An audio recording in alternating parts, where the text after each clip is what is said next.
Good morning. My name is Lisa Greene, and I'm a floral designer and owner here at Beach Plum Flower Shop. I've been a florist for 43 years.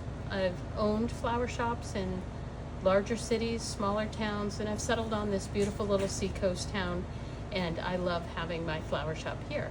One of the things we do are wedding flowers, and we work with brides who are in rustic settings, rural settings, barns, and then country clubs, wineries. So we have a vast amount of experience with our weddings and with our brides. So today I just wanted to show you a little bit about making a bouquet, a bridal bouquet, and we are going to do kind of something that would be appropriate for one of our brides at one of the barns that is on the ocean or near the marsh. So we have some beautiful flowers here to work with. We have some peach stock, Matiola is its Latin name. And with the stalk, or with all of the flowers, we try to remove as many of the petals as we can before we use them. That way it gives you a nice clean handle and a nice amount of spray on the bouquet. So this is our second flower, which is Hypericum berry. And Hypericum berry is actually St. John's wort that has been left to flower and create a berry. And of course, our hybridizers in the industry have made beautiful improvements to the natural strains. So they're nice big berries with a pretty little halo around each one. But I like to remove the heavier parts of the greenery before I put them in the bouquet. And you literally just pull those off.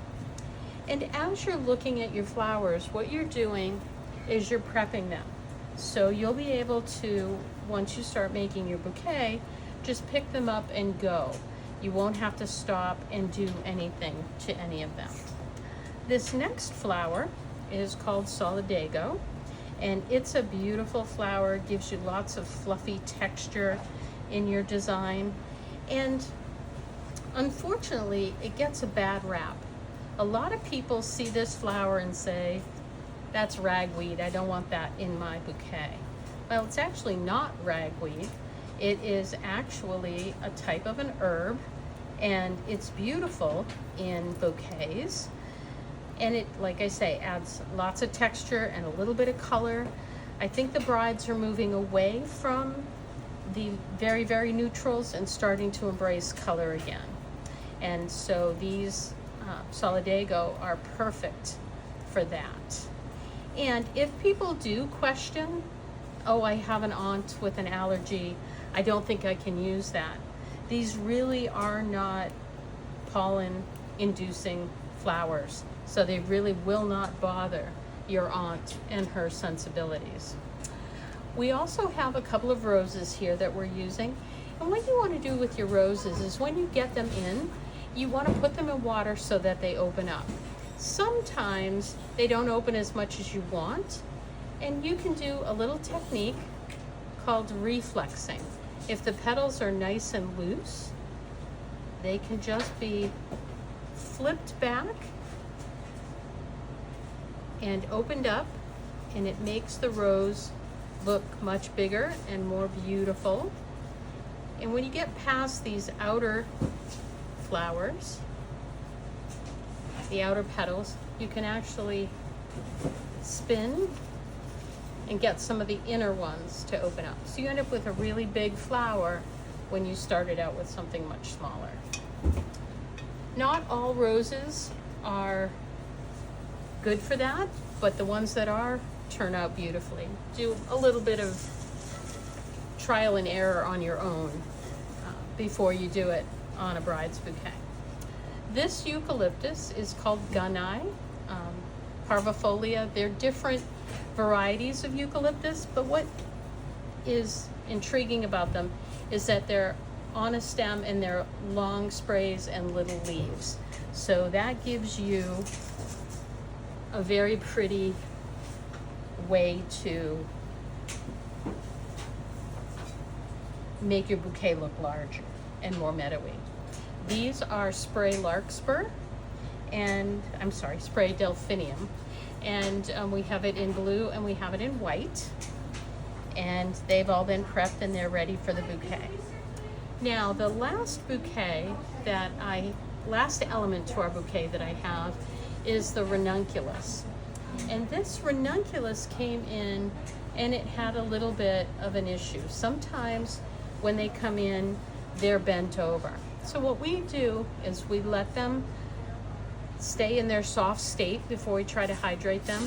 We try to wrap them in paper to hold them upright, and then we let them hydrate, and they'll very often hydrate perfectly looking straight. If you don't have that success, one of the things you can do is you can add a little bit of wire to hold the head up, and then use floral tape to reinforce the stem. And I always start with a piece of floral tape. You give it a stretch, because this is a crepe paper base and it has very soft wax in it. So when you stretch it, it makes the wax sticky and it'll stick to itself. And then you just do 3 layers on your first, and then you just spiral it down along your stem.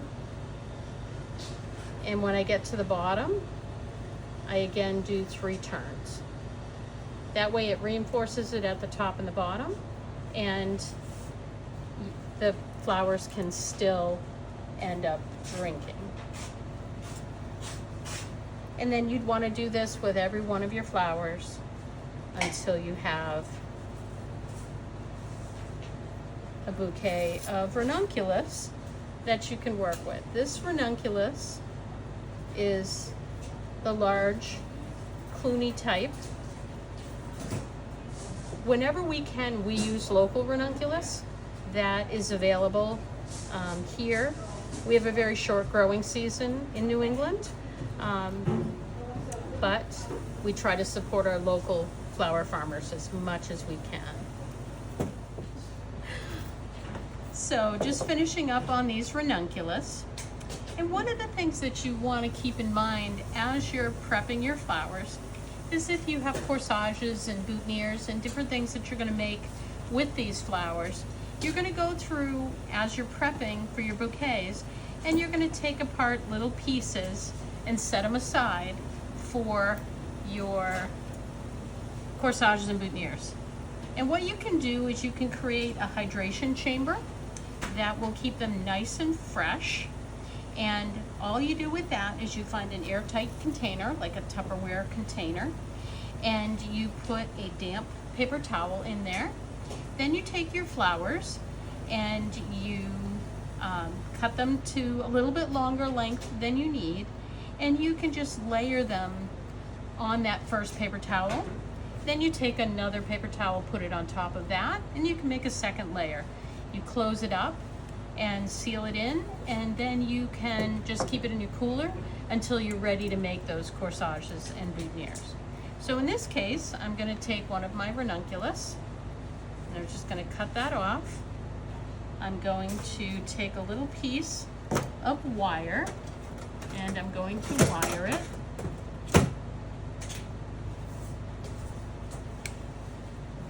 You make a hairpin, bend it in half, so they're nice and straight. You hold on to the ranunculus and you drop that wire down right through the center of the flower. Push it down through until it disappears. And then you're going to take your floral tape, give it a stretch, and wire it.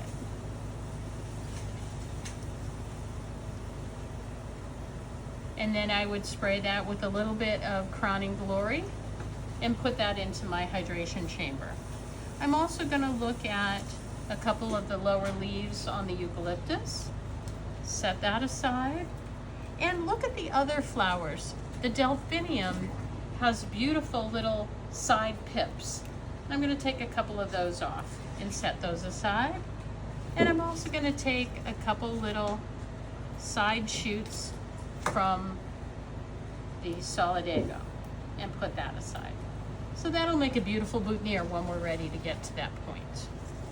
So I'm going to start making the bouquet by choosing a large flower for the center. And then I'm going to start layering in my other flowers. Every time you pick it up, you'll see an extra leaf that you should have taken off. And you're going to have a binding point in your hand. Now this isn't something that you have a death grip on this. If you're getting cramps in your hands, you are holding it too tight. It should rest naturally in the crook of your hand, and you should be able to keep working right around in a spiral. You never cross your stems back. You just keep going in a spiral. And if anything is not cooperating, you just trim it out. And then we're going to add a few more of our roses. Always be aware of the placement of the colors. You want to distribute it evenly, or you want to group them together. This is a meadow bouquet, so it is going to be a little bit more wild, a little bit more freestyle, and I want the colors dispersed. But there are many times when you would want the colors blocked together in groups. So see how that's starting to come together? We're going to keep going with that. We're going to add in some of the hypericum berry. And with that hypericum berry, I like to leave it a little bit taller so it gives you some depth in your design. I add in a little bit of the solidago. Give it a turn, work on the other side. Now at this point, you can decide if you want your bouquet to be kind of longer and wider, or if you want to keep going with the round. I'm going to keep going with the round, and by holding it loosely, you can keep moving any of your flowers if they slide down too deep, or if they slide out of place, you can put them back together. Try to keep the area where your hand is here nice and clean. So I've got the main body of the arrangement looking good. And what I want to do now is start adding in some of this ranunculus. This is our queen flower.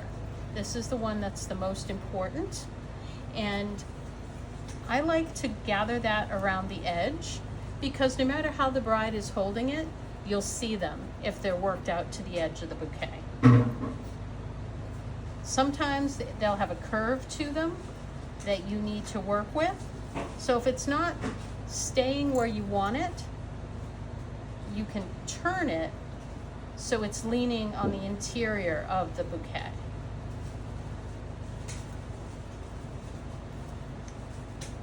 Give it a little turn. Now it is getting a little bit big for my hand to hold, but I'm looking at what's here, and I think I will be able to hold on to it.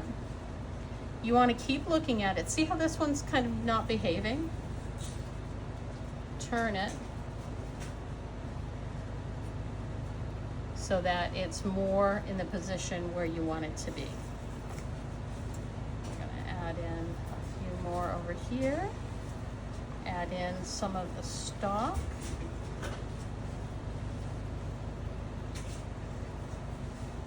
And how's that look? Starting to really come together. We've got a few more hypericum, we've got the roses. So at this point, it is a little bit for my hands to hold it. So what I'm gonna do is I'm just gonna put a zip tie on there. And so I'm just gonna put a zip tie on here just to kind of hold this part together. Trim off the edge. Just be careful, because that makes a sharp little place. So when you finish your bouquet, make sure that you've covered that and it's not sharp anymore. We're going to add in the rest of our flowers here now.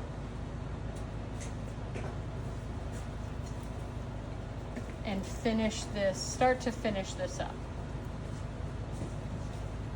What we do when we make our bouquets, we make them the night before or a couple days before, and we then leave them in a vase. In the morning of the wedding, we take everything out and look it all over, make sure everything is good, and then we'll wrap the stems to finish it.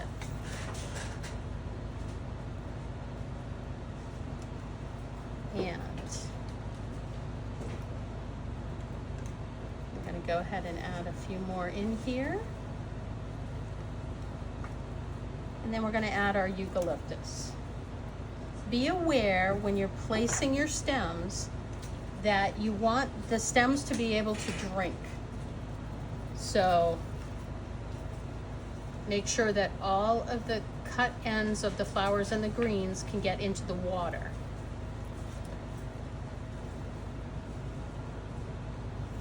Another one here. A couple more of the hypericum. And then I'm going to just wrap it with the ribbon to hold it overnight. So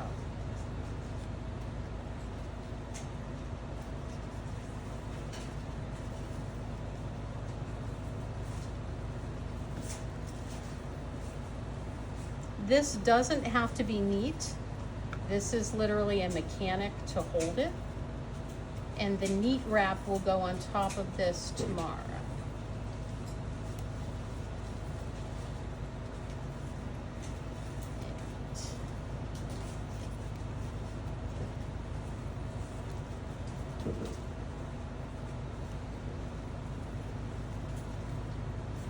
Sorry, but this one requires a little bit of concentration.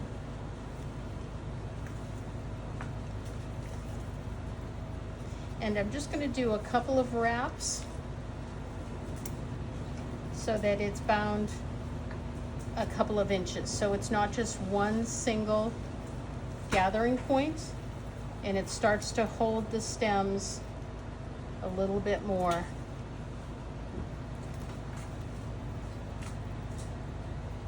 Vertical for the handle.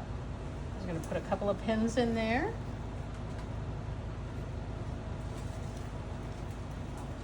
That's the bouquet. And then what you're going to do is just give it a look.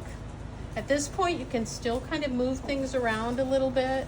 If you decide that you need to add something, this is the point where you can add it.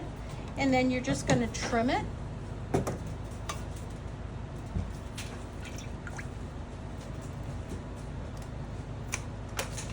Leave it a little longer than you want it to be so that you can trim it again in the morning.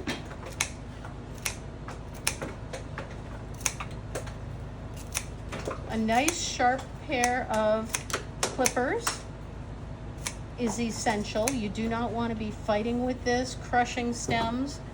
And you do have a few little wires in here that you'll want to remove as high up into the bouquet as you can that are from the ranunculus.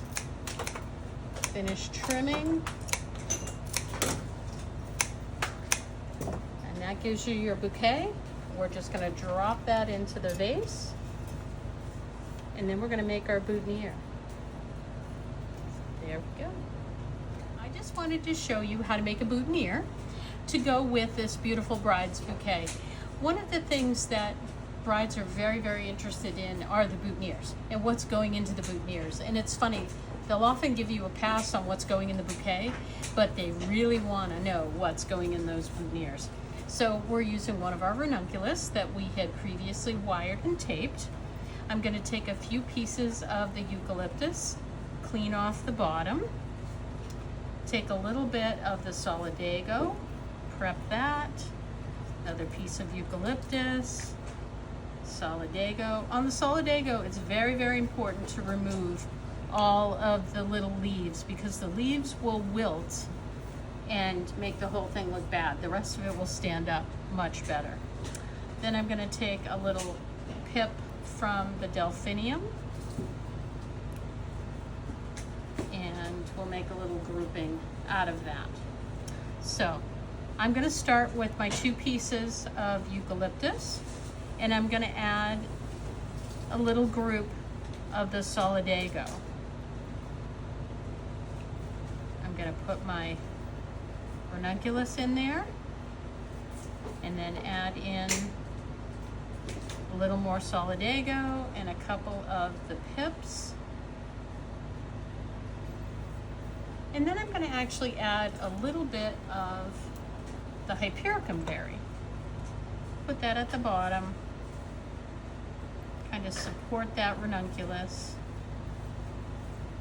and tape that all together.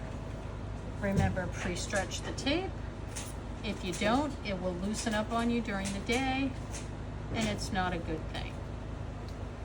Tighten everything up. Nice clean wrap. Give it a little snip. And finish taping. Make sure that you bring your tape down underneath the stems and fold it up over so that there's nothing that is scratchy or pokey. And at that point, you can either go with it like this, you can add some twine, you can add ribbon, you can add whatever you want to, raffia, to finish it off.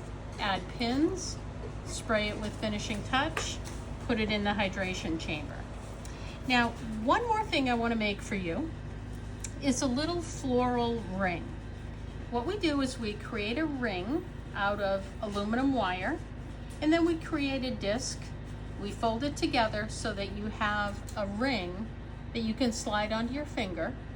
We put a little bit of fabric on the top of it to give you a firm surface to glue to. And then we're going to take some of the flowers that we have left over from the wedding. I make a little puddle of the glue, and I'm going to cut this ranunculus very short, right up to the bottom of the flower. I'm going to add a little bit of the glue in here, and just that will seal the end of the stem. And I'm going to let it sit for a minute to get tacky.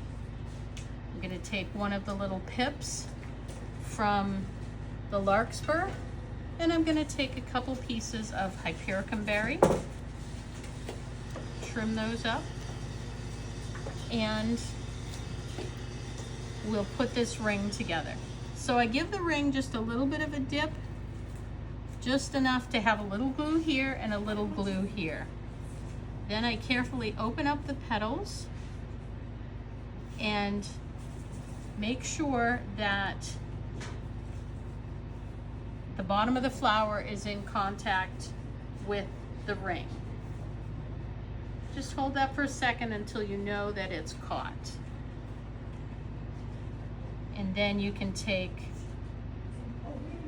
this one's really, really fluffy. It's gonna be hard to get the flowers in there. So what I'm gonna do is I'm actually gonna cut these a little bit shorter. And we're gonna actually place them into the flower. So, dip it in, and then tuck it in to the flower.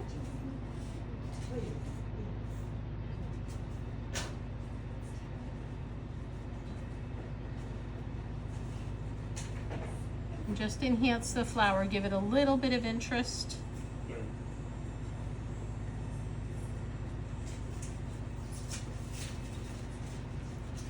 And